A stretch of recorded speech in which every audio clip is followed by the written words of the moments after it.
So I've just run karate gradings at my dojo, and I just sat on a panel for another dojo recently.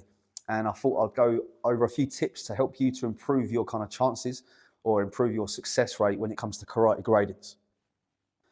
It's all, of course, in the preparation. If you don't prepare, then you are preparing to fail. Make sure that you are training consistently, first of all, before any of the rest of this stuff in this video matters. You must make sure that you are attending classes on a regular basis. So the first point really is to make sure you understand what is required of you in the grading. Okay, so most dojos will have some kind of syllabus that they will follow, and you will obviously work on that content throughout your sessions in that grading cycle, between gradings or whatever. So make sure that you understand what is required for you within that grading. In my dojo, when we grade, I also test on anything previous as well. Okay, because what I don't like is that people kind of learn the kata for their grading and then think or consider that's gone now. I've passed that belt, that kata could be forgotten. Any time we can bring katas forwards from the previous gradings, and also any kind of kion or fundamental techniques can be tested from prior to that grade. So make sure you fully understand the syllabus that you're going through, and of course, make sure you keep brushed up on the previous content as well. So I mentioned at the start of the video, make sure you are training consistently. You cannot possibly go to a grading and cram or prepare for a grading by cramming it in at the last minute. Technique is developed over time. It doesn't happen in short spaces of time. Okay, so what I see and what most instructors will see probably in their dojos is that a grading's coming up, attendance starts picking up because people want to get that next belt. But of course, it is a reflection of your training from one grading to the next.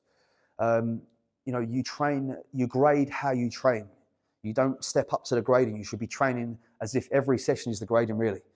What I often say to my students is that the grading happens in the dojo before the actual grading examination day, because I can see how my students are training through week to week, and as a result of that, I know who's ready and who's not ready. And obviously for those that are not ready, I won't put forwards to grade, but it can sort of allow you some space on the day, when nerves kick in a little bit and you make maybe some slight errors in your technique or whatever. If you've been training consistently and with a good attitude through the grading cycle, that's going to go in your favor. In addition to getting to the dojo and practicing, you want to practice your stuff at home, because the dojo sessions are not, unless you're doing one-to-one sessions, are not catered to you specifically. They will be catered towards a class. So the content will be kind of generic. The training you need to do at home is going to be important. So you need to think about the things that you are doing or that you need to improve yourself in order to sort of pass that grading.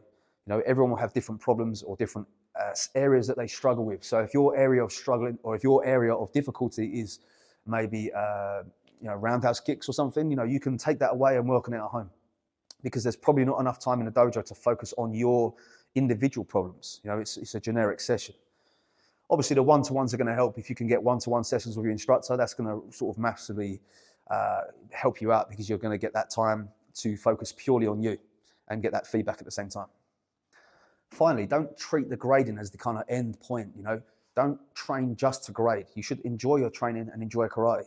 If you're training just to grade, then you're not going to get the most out of it. Really, the grading is a byproduct of your training. If you are training consistently and you're enjoying your training and progressing over time, the belts will just come with that. Don't make the belts a kind of the only motivation to train. The motivation should be kind of intrinsic. It should come from inside rather than external things, because what happens is people get to their black belt level and then there's no other color belts to get. Of course we have downgrades and stuff, but really you should be training because you enjoy the training. Once you get to black belt, there is no more belts as such, so you have to enjoy the training. And this is the danger. This is when people end up leaving, because they've got these little goals, these short-term goals, and they're training purely to get new belts.